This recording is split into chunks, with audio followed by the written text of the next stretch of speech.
Alright, yeah, and welcome back to some more Magic Duels with our Bloodbriar deck. So, since the previous episode, I have made a few changes. I ended up cutting out the Ovenwall Mysteries because I don't think they were doing that much. We had a very low creature count to begin with, so the amount of times they would actually give us a token that we'd benefit from was very low. So instead, what I've done is I've added Gisela and a single Bruner in here so that we can make Brisella, Voice of Nightmares. I feel like it's kind of fun. We go through a lot of our creatures as well, sacking them along the way. And with From Beyond on the battlefield getting us so many Scion tokens, I don't think it's too difficult to get up to 7 mana, flip this over, and it's just a win in itself. So it's worth a try, I think. We'll see how it performs, and if it doesn't perform, then we'll try something else, I guess. But yeah, we're going to go with that. Alright, guys. I'll see you in the games. Alright, we are in on the play, and we've got Bygone Bishop turn 3 and then nothing else really, a bit of removal, but this one's better. We've got 3 lands again for Bygone Bishop, but we've also got Familiar to get us a clue token and a bit of protection here and there, and untapped lands also is very nice. So we'll go with the plains, we'll pass the turn. Our opponent is rank 34 called Hana Putana. Okay. And with a green mana, full arts, Black Lotuses, she means business. Okay, well, Sun Petal Grove, we mean business, with our Kaladesh lands. Oh yeah. Green-red. Been seeing a lot of green-red recently. A lot of it. It's been a bit weird. Alright, we'll go with Westvale Abbey, and we'll go Bygone Bishop, I guess. Would love to have some protection for it, but we don't have the mana, and we might not draw into it, so we're essentially just waiting on nothing. Okay, passes. Alright, fair enough. I'm in a bit of a rush, though, so I feel like I kind of have to continue with this. If it ends up being not much of a match, then you won't see it, but if you're continuing from this point, you know full well that our opponent drew into lands and they did things. But as I mentioned in the previous episode, I'm doing a backlog, and I honestly don't have the time at the moment to not include a lot of bad matches, unfortunately. So we're getting for 2, pass the turn. I'm assuming that means our opponent is mana screwed, and there's the 3rd land, so our opponent probably scooped too soon. Reclamation Sage, either taking out a clue or the Familiar. If you go for the Familiar, you're doing us a favour. Okay. So it dies, and we draw a card. And we get a Lunak Mantle. Okay. Sure. And we get another Filky Familiar. Really need to hit my land drop. So, at the risk of doing absolutely nothing, I kind of want to play the clue. It'll be the case that we sack a clue and hold up Blossoming Defense to keep Bygone Bishop safe, and hopefully hit a land. Other alternative is playing Familiar and doing nothing potentially. Bloodbriar. See, we're not doing so well ourselves, opponent. Shouldn't have scooped. We're on 3 mana though, so Bloodbriar is pretty good. But no defense for it is a bit annoying, and we have the Lunak Mantle with the combo as well. So we'll get rid of 1 wild size, I guess. Don't need more than 1. When we go with a Bloodbriar kill, it's for the kill, and there's nothing that's stopping us. Alright, gets him for 2. And plays a Nissa. See, now you're on 4 mana. You had nothing to worry about. Some people.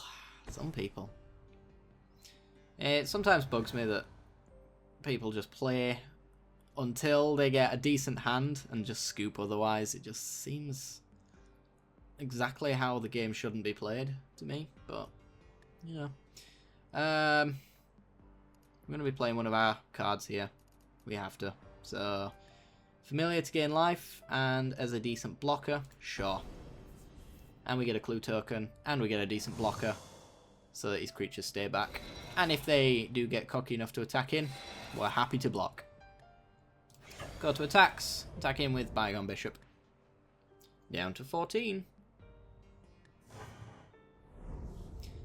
And passes. And a Reclamation Sage. I'm assuming to do the exact same as the last Reclamation Sage. Yep. To draw as a card. Come on, land. Come on, land. Yeah. It's a tap land, but it's a land. I accept it. And he gets him for 4. So he's got a faster clock than we do. Land. No. That's a shame. Okay, well, Canopy Vista, and I think we're just going to start getting Bloodbriar down. Because we get to sack these clues and get counters on Bloodbriar, and then pretty soon we'll just Lunite Mantle, gain flying, and fly over the top and murder him. Seems reasonable. Get him for 2 again. And pass the turn.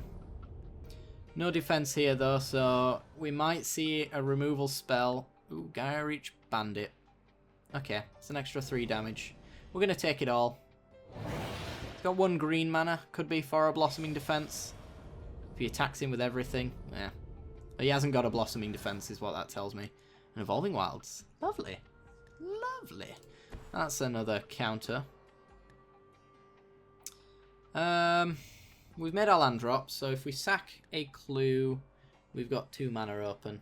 We can't really do anything productive, so I think Evolutionary Leap here is probably the best thing to do. Means we can sack our Bygone Bishop to get a counter if we want to do that and get another creature. We can sack our Evolving Wilds to gain another counter, and we've still got 2 mana open to sack a clue and get a counter that way as well. So we'll get in for 2. We've also cast our spell for the turn, so Gaia Reach Bandit is not going to flip. Alright, alright, alright. Pass the turn.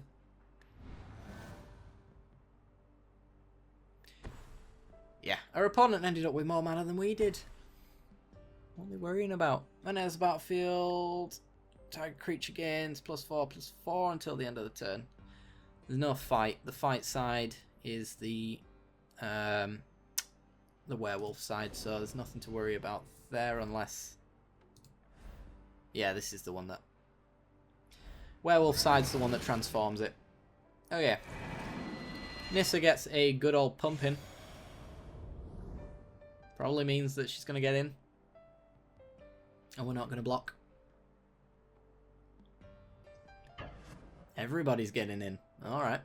Well, he's tapped out, so this is our opportunity to get rid of his biggest creature that we won't die to. So we'll block there, sack, and get a counter with Bloodbriar. And get a green mana.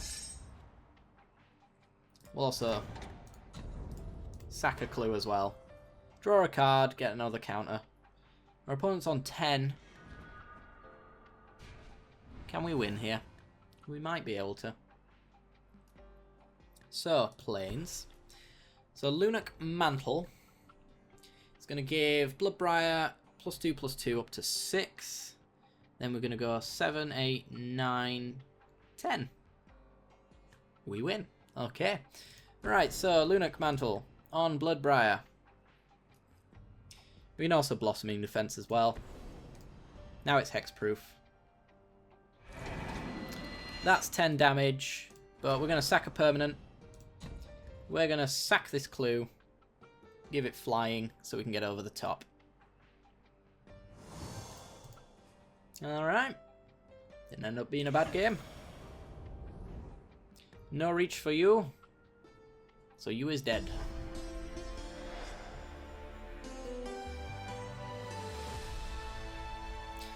Alright, let's get a human opponent this time, shall we? Alright, we're in, and on the draw, this is a horrible hand, so we'll throw it back. And this one is an odd one. We've got turn 3 Angelic Purge into turn 4 From Beyond and Gisela, which is a pretty decent creature. I guess we'll keep it, and hope that that just allows us to ride off into the sunset with beautiful draws. What the hell is this? Oh, it's green-white humans by the looks of it. Crossroads Consecrator. I don't see this very often, but yeah, that's a card. Alright, drawing into lands. Just what I want to see when I'm flooded on lands already. Our opponent is ranked 31, called Raphael Braun. Braun. Green-white. We knew this. Goes into Duskwatch Recruiter. Pretty decent human. Turns into a pretty decent werewolf in the right circumstances. And gets in for 1. Okay.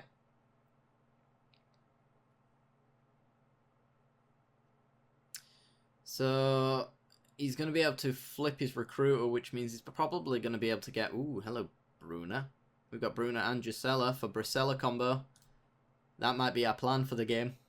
Especially with From Beyond giving us loads of Scion tokens. We could just probably race to that point.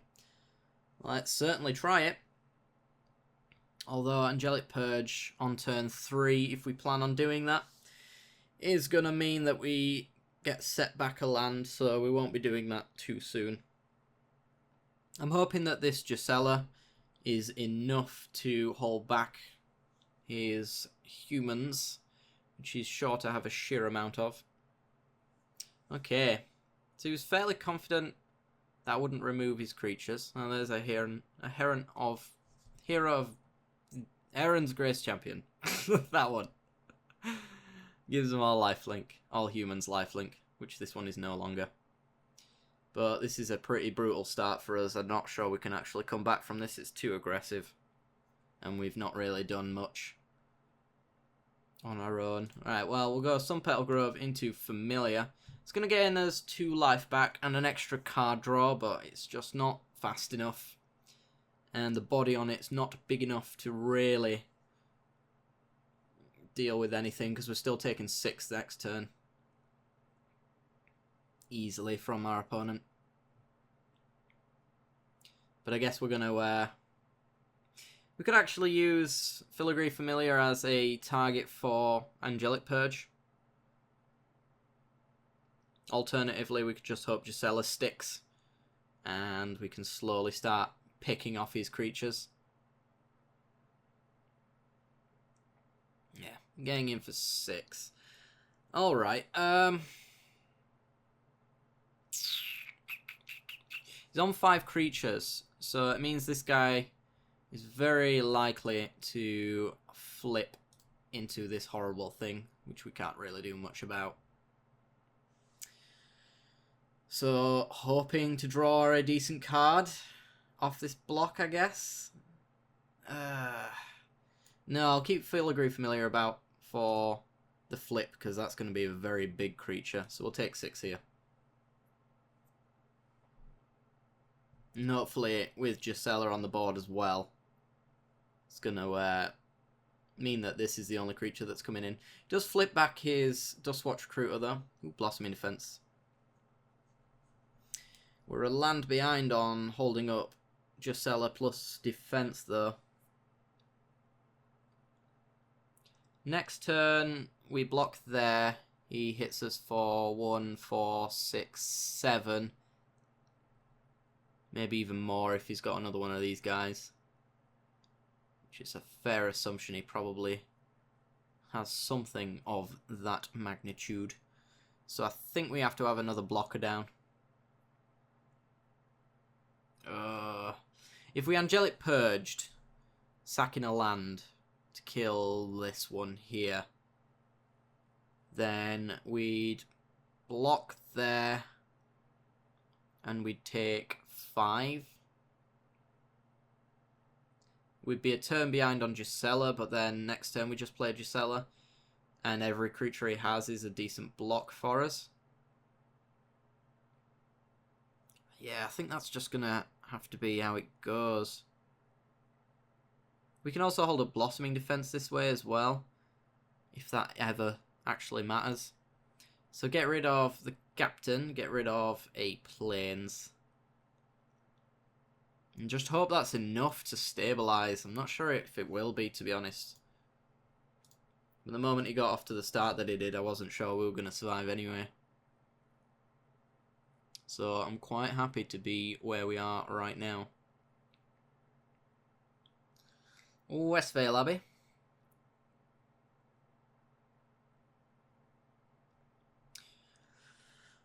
Ugh. He's down to 2 cards. We haven't seen any removal from him yet. He's got to have some. It'd be a bad deck if he didn't have some kind of removal or combat tricks to get our creatures off the field. There's an Uvenwald Mysteries, so if any of his creatures die, he gets a token, a clue.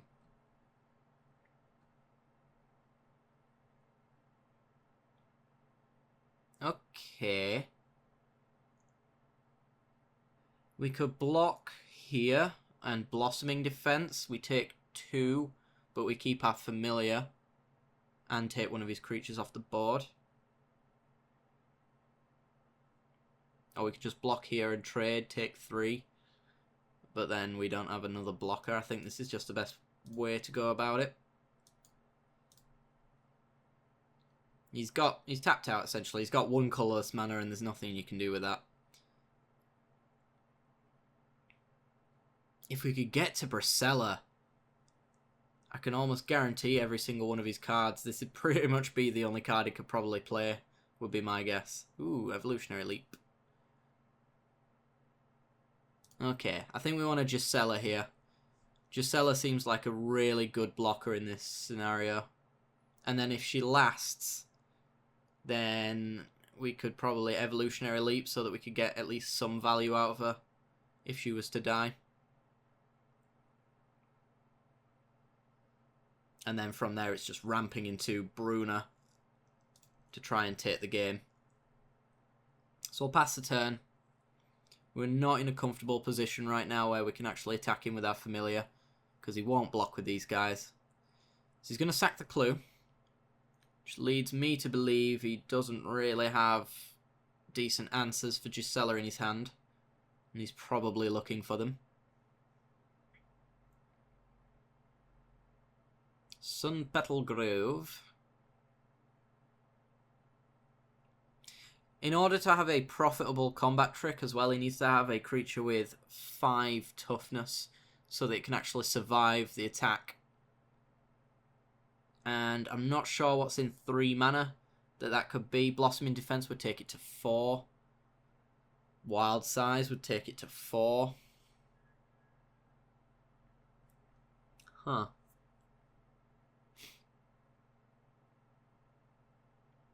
Let's block.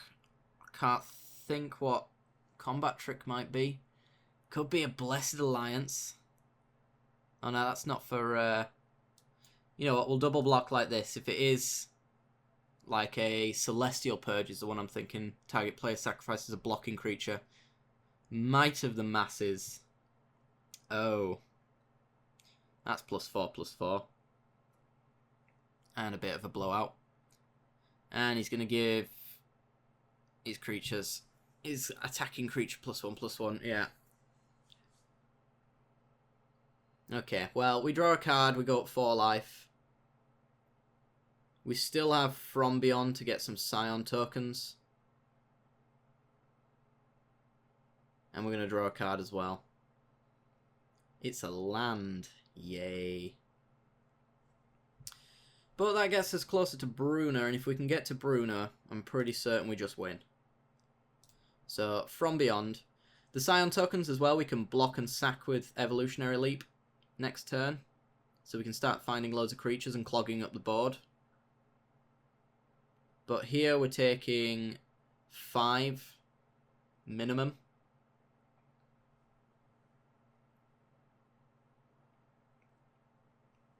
And another Mysteries. Alright. That's a lot of card advantage. So he's going to use Dustwatch's ability to go find himself a creature. And he finds a Bygone Bishop. This is taking like the strategy from the old Uvenwald Mysteries deck, where you could make tons of them and then just start tutoring up several thousand cards. Maybe. Maybe. Alright. Passes the turn. We get a Scion and a Drownyard Temple. We're going to play Evolutionary Leap so that we can sack this Scion, grab whatever creatures we want with it,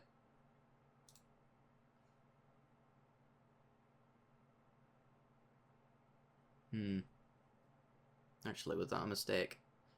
That was a mistake. We could have cast Bruna and got Bracella there. Alright, if we don't die, we've got Bracella next turn. That was silly of me. So we had the 7 mana there and I wasn't counting it. I just assumed we were nowhere near. Lone Rider. That bodes well for us not dying. Into Bygone Bishop. Also bodes well. Alright, so we don't die here. And we get Bracella. Let me just absolutely double triple super check. That's 7 mana there. 3, 6, 7. I never count the lands that are off the side. It's one of my biggest, most consistent misplays in this game. Miscounting lands. Well, we get ourselves a Selfless Spirit, which is nice. We're taking 3.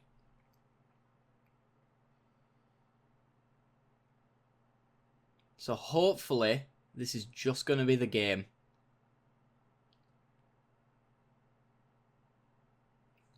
So, we get another Scion. And a Bloodbriar. Ooh. Drownyard Temple. Bracella getting back Jacella. Yep. Past the turn, they meld together. It's like the second time I've ever melded this together. And we end up with a 9/10 first striking, vigilant, lifelink. Opponents can't cast spells with converting mana cost 3 or less, so pretty much all of the pump spells are out of the question. We gain 9 life every single time we attack or we block, and we can do both of them in a turn. So once Selfless Spirit's down, we can protect ourselves from Planar Outburst, which is, I think it's his only out in this scenario.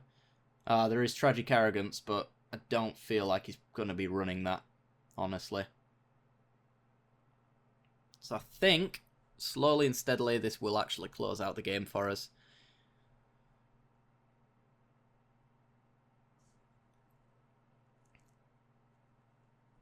Yeah, this was too close. We should have had this a turn earlier. And then he wouldn't have had his Bygone Bishop on the field, I don't think, actually. So it looks like he's going to be making Westvale Abbey tokens and trying to get himself an Ormondal.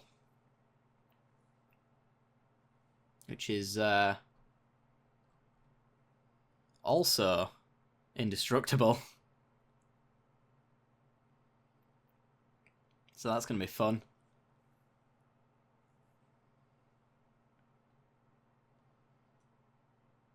His doesn't have vigilance though. Pretty certain. Nope. So we can attack and block on a turn. He can only attack and then he leaves himself open. Really? Yeah. Okay, he's got so many clues though. This is going to be a fun game to close out. Bloodbriar. Lovely. Right. Selfless Spirit. We're now protected against board wipes. Let's double check this. This only does attacking humans. Okay. And I'm going to make sure I have some mana open for Evolutionary Leap so we can start clogging up the board with Bloodbriars and all of our creatures. And that should just do it. Let's get in with our 9/10. It's vigilant, so we can hold it back for blocking as well. Oh yeah, of course. We gain life, but he doesn't lose any.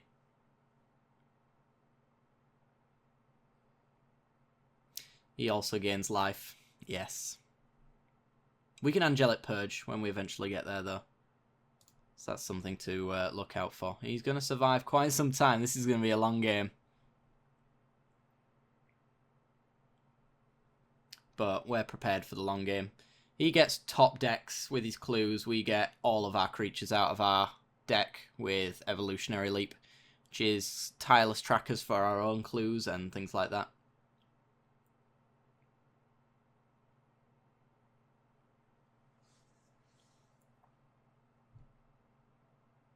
Okay, So he's making loads of 1/1s, which is fair play. He's hoping to make enough 1/1s to go through our Brisella, but I'm just going to keep on attacking and getting loads of life. Because I can afford to. Right, let's sack our Scion tokens. Make our Bloodbriars nice and big. Get 2 creatures out of our deck. We get a Bygone Bishop, so we're getting our own clues. Here's hoping we see a Tireless Tracker here. That'd be nice. We do. Wonderful. Consistency. Woo! Alright, we get another Scion for more sacking. And there's your Angelic Purge right there. Okay, so let's see, what's the best way around this? Well, first of all, that's getting exiled. Where we could just sacrifice a Drownyard Temple, I suppose. Get that back. Yeah, let's do that. It was tapped out anyway. We get a counter. We get rid of his Ormondal. There's no more Westvale Abbeys.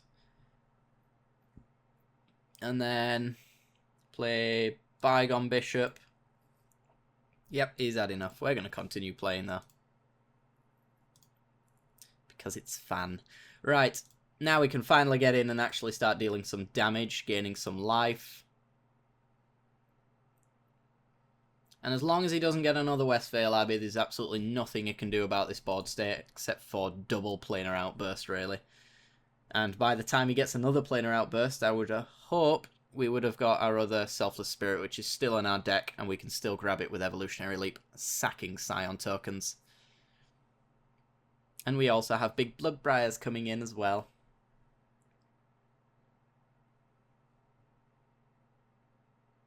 So I can imagine nearly every single one of those cards is converting mana cost 3 or less, which is why his hand's filling up so much. Cracks another clue. Makes another human.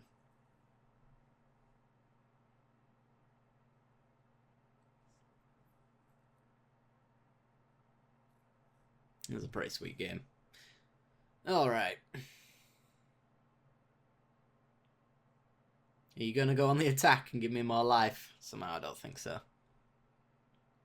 I had absolutely no hopes of winning this game, to be perfectly honest, but looks like we're going to be doing it. Does have a lot of human tokens though, so attacking him with Bloodbriar is not a good idea right now. Although it would clear his board slightly, which would be nice. And he passes, so we go hunting for another Selfless Spirit. And we find another Bloodbriar. Alright. And another Scion. Another land. Let's go double Bloodbriar here, I think. Get a clue token. And Bloodbriar again, making sure we've got green mana open so we can sack that Scion. Get another clue token. Swing in the air for 11. Gaining 9 life. Yeah, so if our opponent was hoping to race us with human tokens, it's just not going to happen. And pretty soon all of these Bloodbriars are going to be so big that a single Ormondal won't be able to offset the amount of life loss that he's going to have. Sacks a clue, gets 2 more humans though. It's got 12 now.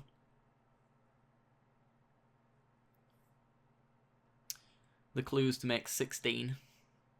He's going to have to start discarding to hand size pretty soon as well.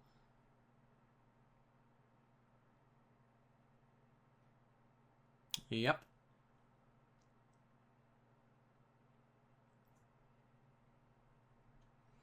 He's so close to dead.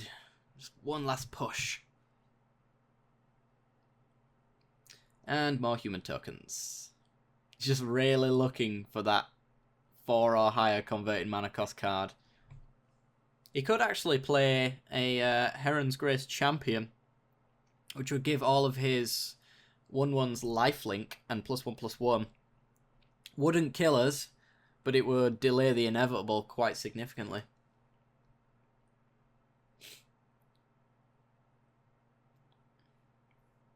And he passes. Oh, we sack a Scion. Gain 3 counters on all of our Bloodbriars. Between them all. Should be more specific. And we get our other Selfless Spirit. There we go. So, there's protection against double planar outburst. And a familiar. Alright.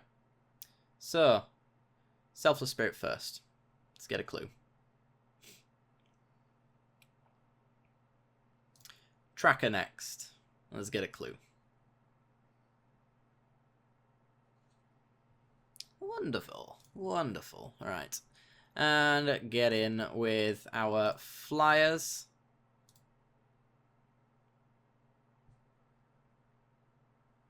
He's dead next turn.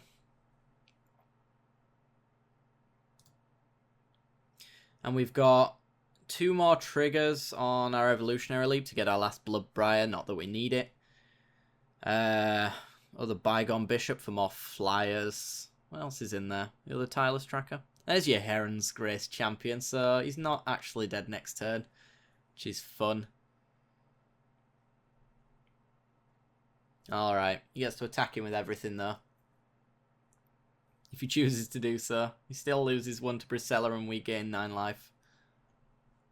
So I'm not sure the offset is really what he hopes it'll be. I'm actually going to sack a clue here. Still get counters on everything, but we draw a card instead of grabbing a creature. Which I don't think grabbing creatures is really not relevant at the moment. There's a Nissa. And a Wild Size. Alright. Cool. Right, let's go attacking with everything, because we can. Boof. And then let's give that 8/9 Bloodbriar trample, because we can. Ah, if I'd have done it pre-combat, could have given them all +3 3 counters on each of them again. But there you go. That's going to be the game. Oh my god. Alright, let's click our way through all of these. So many human soldiers that are going to die. Boof. Awesome.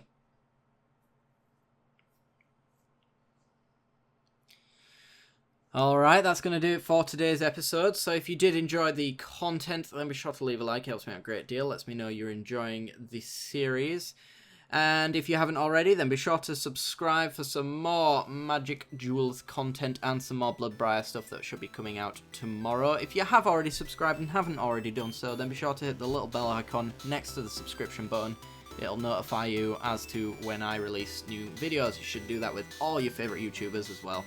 I'll just say that because yeah, YouTube's a bit weird.